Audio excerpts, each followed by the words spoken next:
I just want to make a few comments about the young lady murdered on the train. I guess it was a train, not a bus, in Charlotte by the black guy in the red hoodie. Um, for a few reasons, because some people may fear you shouldn't be assumed that other black people think the way he does. Don't automatically. There is a racism problem in the black community. We don't know if that's the motive. We don't, but Democrat media don't want to question the motive. And I'm I lean Republican, but I'm independent Republican between libertarian and Republican, not between Democrat. In other words, I'm a far right. I'm far right of the Republicans, but not all the way into the libertarian branch.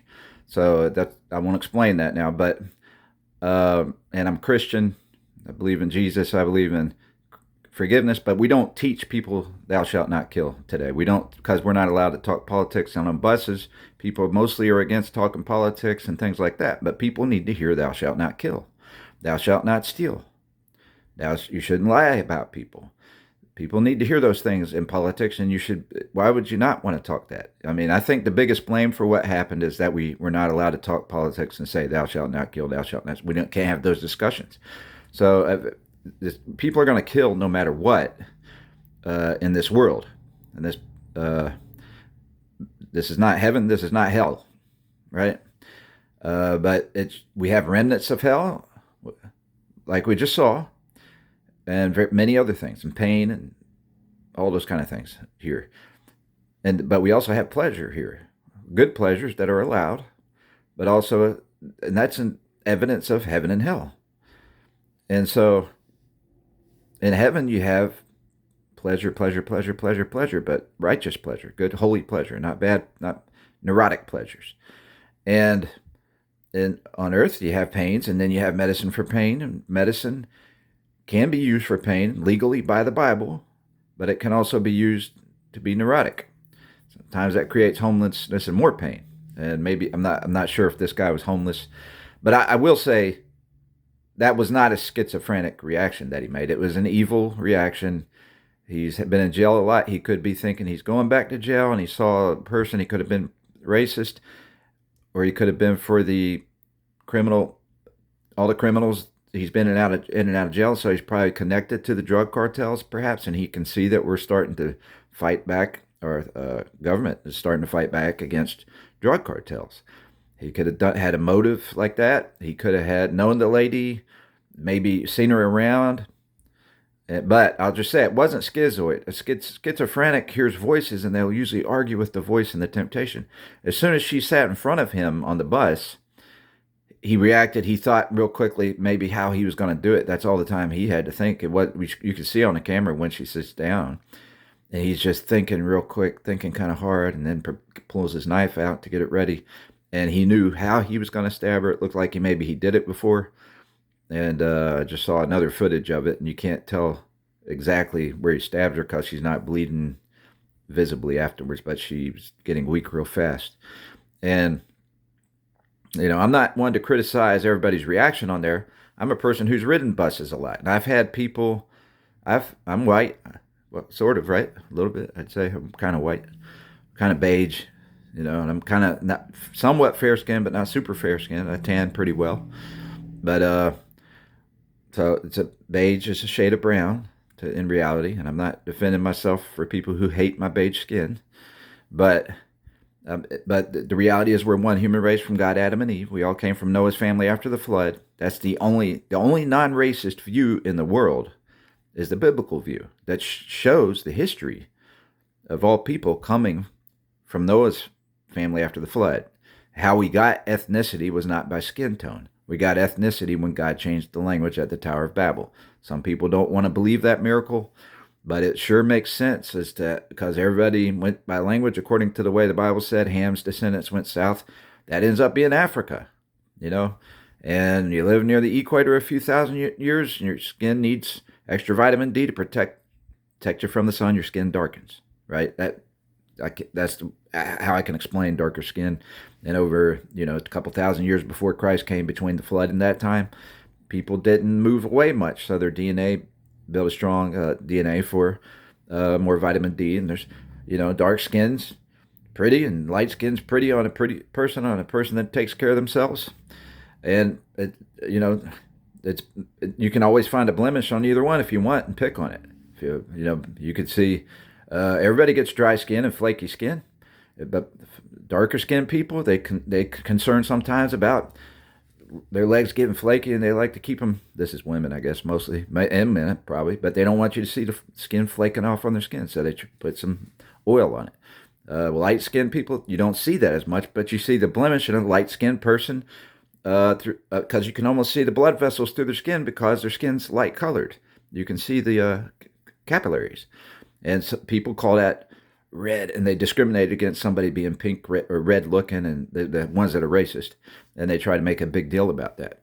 But it's that's a blemish in a sense, but there's a lot of attract that people are beautiful in the way God created them, and no matter what skin they are, no matter life is beautiful, no matter what, right?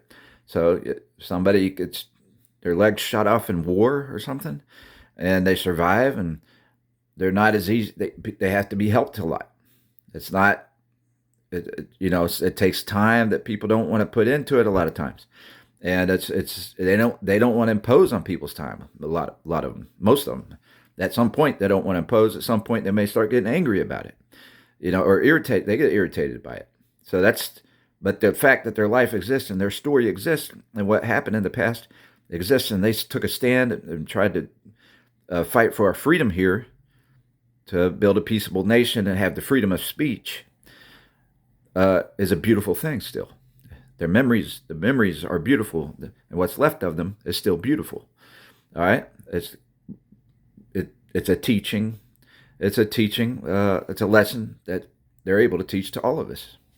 So we're supposed to be able to learn from those things. But you can't just sit there and tell people they can't talk about anything, nothing matters.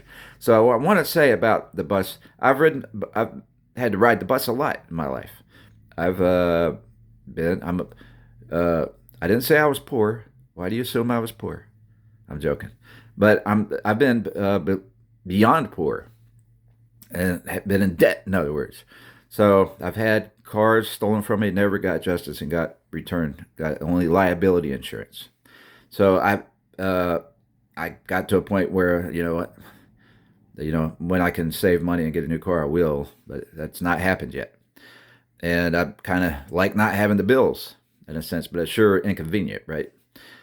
But I've ridden the buses and all over different states, in Florida mostly, and I've seen people come in, and it was usually black women that do this. And when I lived in the Orlando area, that there's a lot of racist black women in Orlando. I'm a person who's dated black women. I've dated white women in the past, and haven't met too many others that I've known. I've liked some Asian women I've seen. I've liked some Hispanic women. Doesn't matter to me as long as you're Christian and you're friendly. We get along. We have interests in each other, and I'm allowed to talk politics. That's a rare thing to find right there. Allowed to talk, period, is a rare thing to find out in those circles.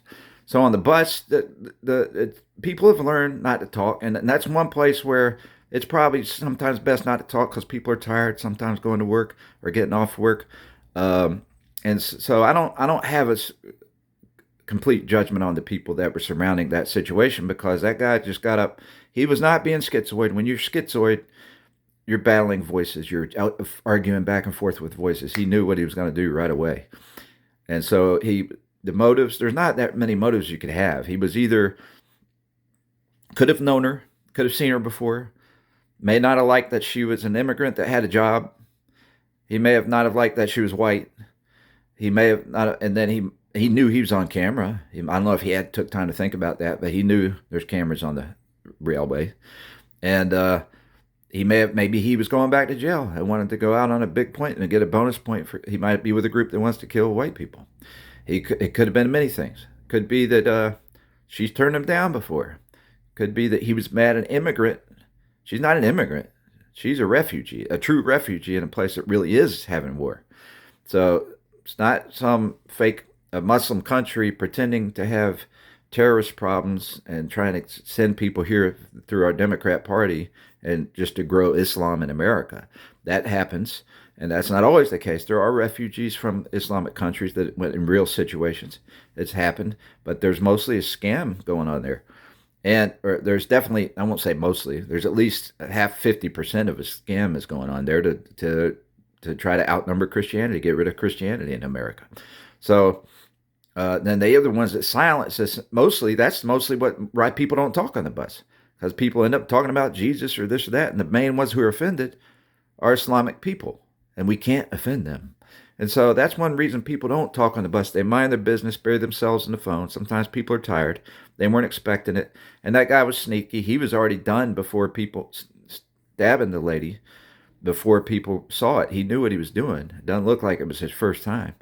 But, I mean, when you hear they find 50 people dead bodies in the bottom of a lake or something, in a river, or years later, he may be one of those that have put some in there, but maybe not. I'm not saying he did for sure. He may just be that he thinks he's going to jail soon and he wanted to do something and show off on camera. It could be anything.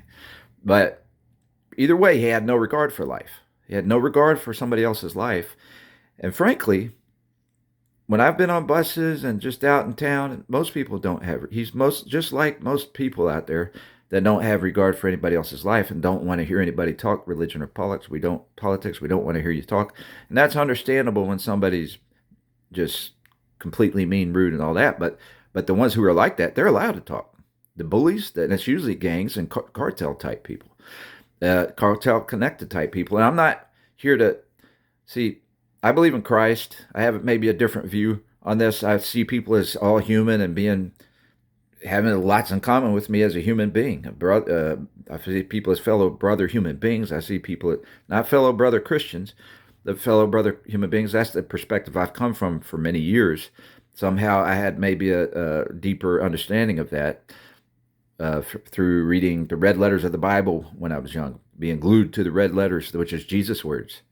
So maybe that had, in today's stereotyping age, where even the church folks are brainwashed into treating drug addicts like animals.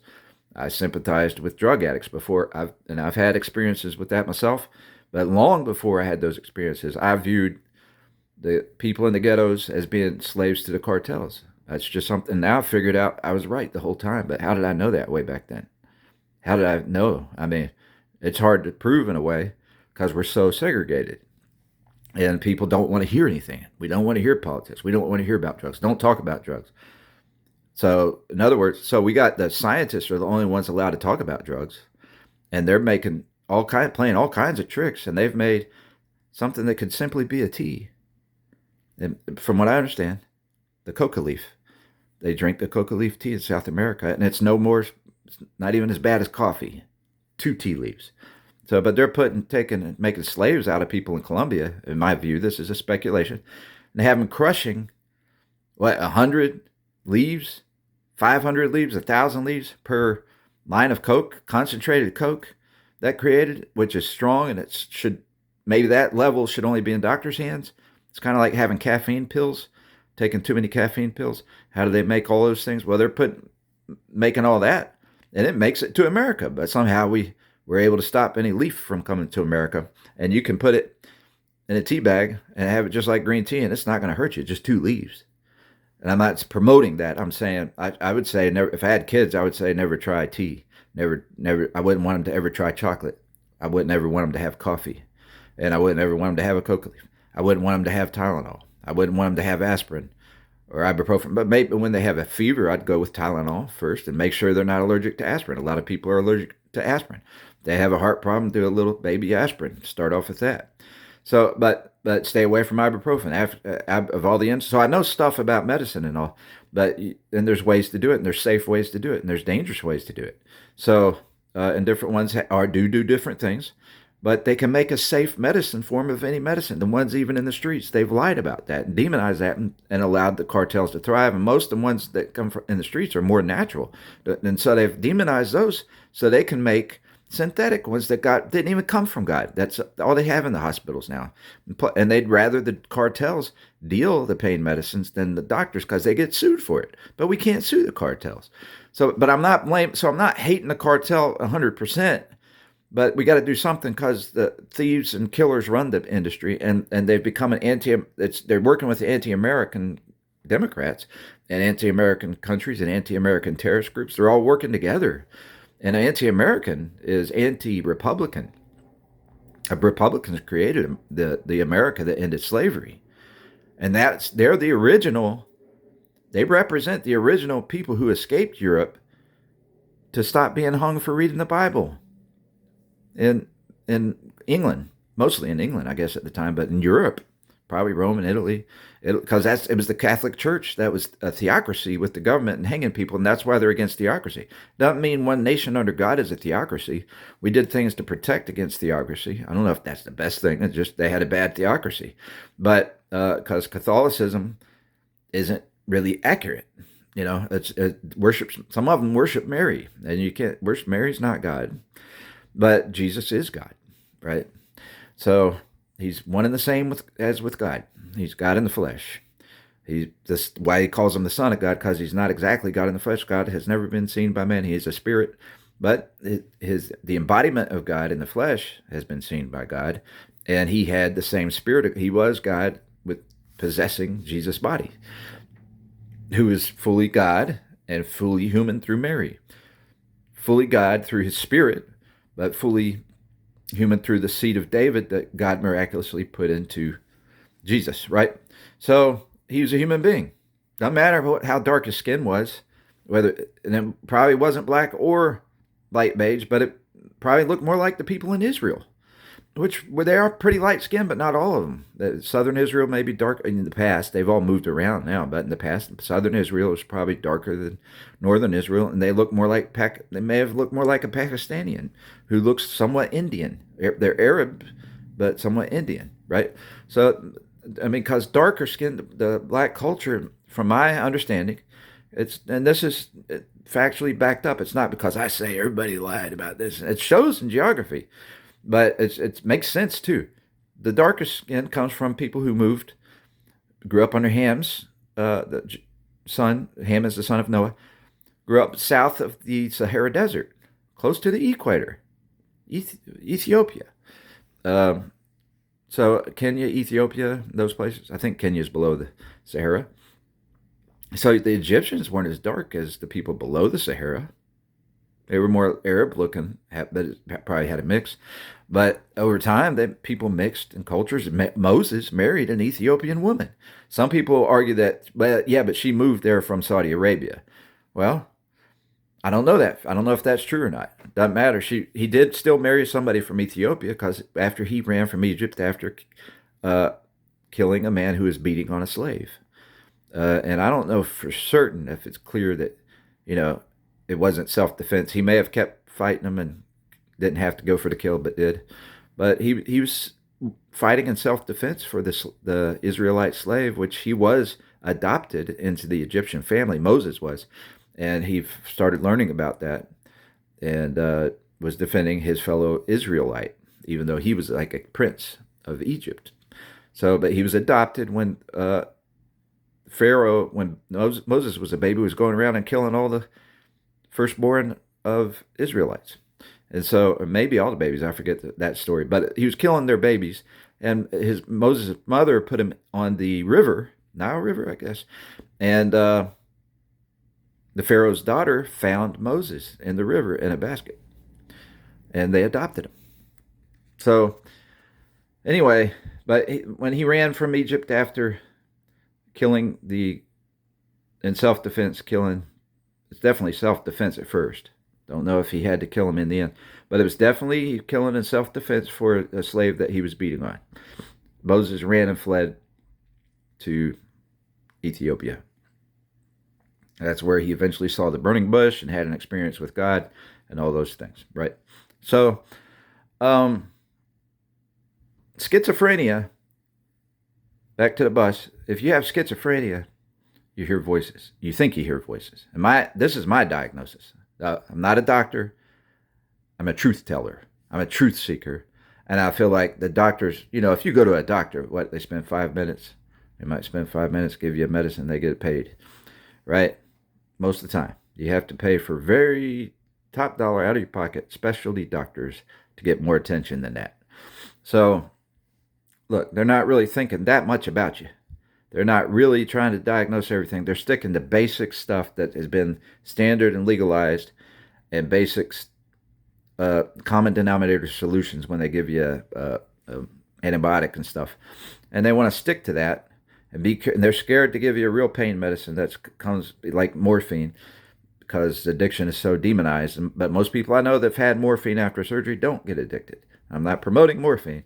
I'm just saying that morphine does come from a natural plant, and that's one of the few medicines they make that comes from a natural plant that God created, right? And that should be probably anything natural that should be the first thing doctors prescribe, is something that comes from a natural plant God created, not something synthetic that scientists created. But I'm not outlawing, in my mind, they shouldn't outlaw synthetic medicines, because some people are allergic to the natural plant medicine, certain ones, and they should have an alternative in our progressed society, or our advanced society. They should, which is advanced but perverted. So we don't know what's really advanced and what's not, and what's a trick. We don't know. They don't. I'm telling you that we don't. Most people don't know. I know somewhat. I know how to tell. But when you're in the streets getting it from the drug cartels, you never know. There's no labels. There's nothing. But you can study and find out that something's synthetic and shouldn't accept it at the doctor. But you can accept a synthetic medicine if you're allergic to something else and you really need the medicine. So anyway, but in the streets, methamphetamines, those are synthetic, just like the hospital stuff, just like the psychiatric field. Crystal meth, it's all synthetic, right? It's made by man. Whereas, like, the cocaine comes from the coca leaf, which is created by God. Marijuana comes from the marijuana plant, which is created by God, although it may be crossbred a lot, and God says not to crossbreed these medicinal plants, and some people jump on that. A lot of, frankly, black folks that I have met who are leaning towards Islam or just hating on the Bible, the ones that hate Christ, there are large groups here, and a lot of them are connected to the cartels, and they will jump when I say don't crossbreed the plants. They'll say it's a sin to crossbreed and marry white and black. And most black people I've run into, if they've heard of like a black woman or have dated a black woman, or I would marry a black woman if we got along and we had stuff in common and knew each other well enough and all that stuff, right? You know, and I'd marry a white woman just the same, but for me, I've had I got to learn to be more responsible myself first. So as far as meeting somebody, I've had trouble meeting people. And so I got to learn how to quit hanging around people that are out to hurt me, stuff like that, and rob me. I've been robbed a lot in my life. So, but at the same time, I'm glad I have the experiences to learn and teach people. So, I don't want to close myself. I'm not like normal people, I guess regular people, and I don't want to close myself off from being open to discussion with people and planting the seed of Christ if I'm able to. And then I don't also disagree with our drug laws. I do. And so I've been caught between, I can't hang out with people who talk bad about addicts. Every now and then I want to go hang out with those crowds. And it's in the past. I mean, I'm learning. It's taken a while. I've learned to be a snob finally. But I feel like I relate to them more because I know they're slaves. And it's because everybody's allowed to rob them. And they've been made a slave to that system, and then they're not welcome in the good side of society for the most part.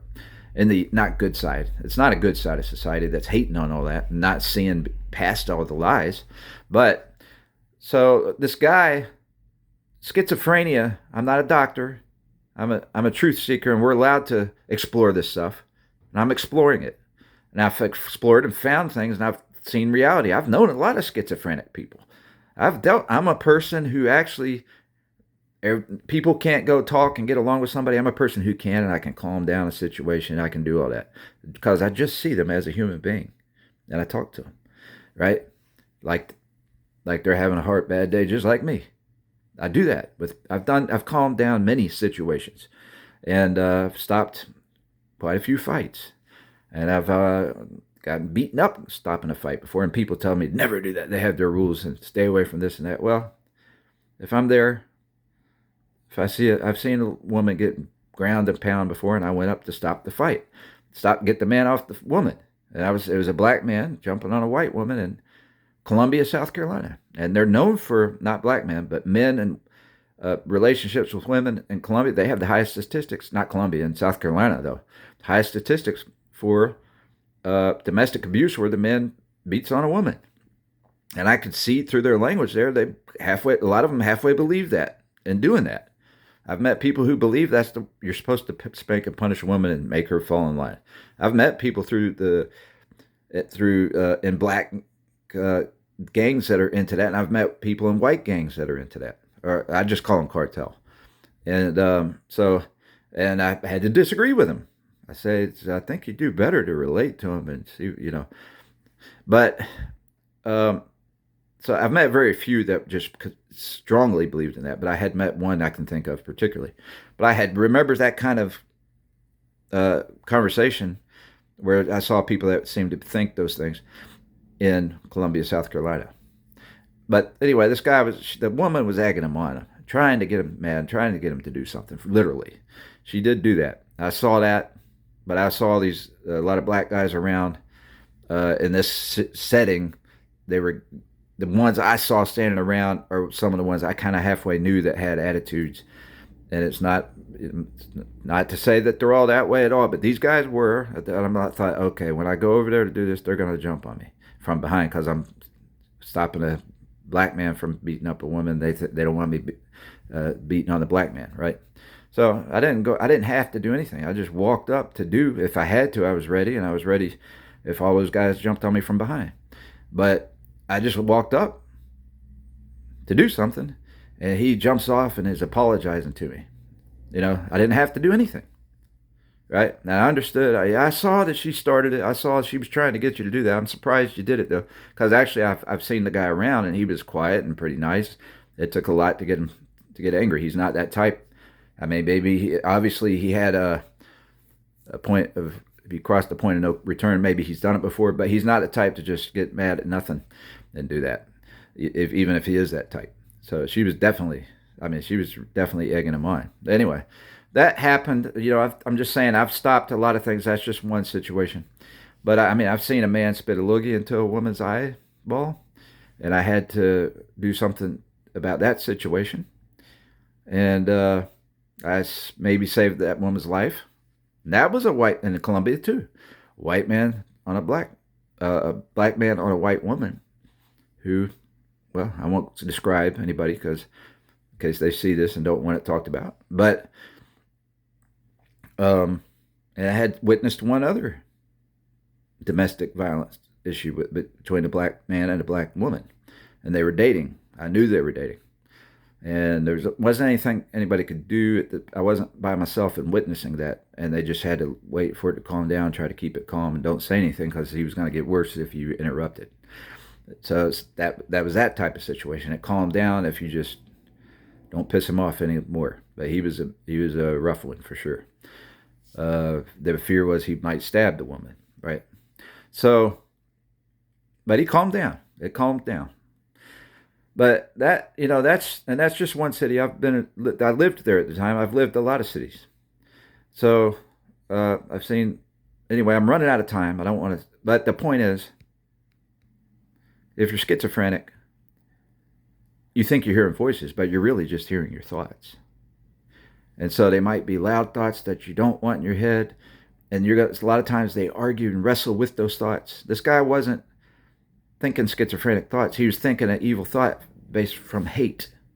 He had a hatred, whether it's for the prison system, and he could have been assuming that white people created this prison system. But you can see that today that black folks run it just as much or more than white folks do. The lady that wanted to put Trump in jail, that wanted to steal his house, his business, and everything else in New York. That's similar, but it did used to be white folks, but it was Democrat white folks, not Republican white folks. You got to realize that, by the way. So I'm just saying though, you can't go along assuming everybody's going to do this, but most people are regarding of life, just like that guy was on the buses and everywhere else. But they don't act on it. They go the other way. They walk the other way, or ask somebody not to talk. But you shouldn't ask people not to talk if somebody else wants to hear what they're saying. Anyhow, I've got to go because it's almost 30 minutes, and I didn't get to say exactly what I wanted, but I gave. Bye.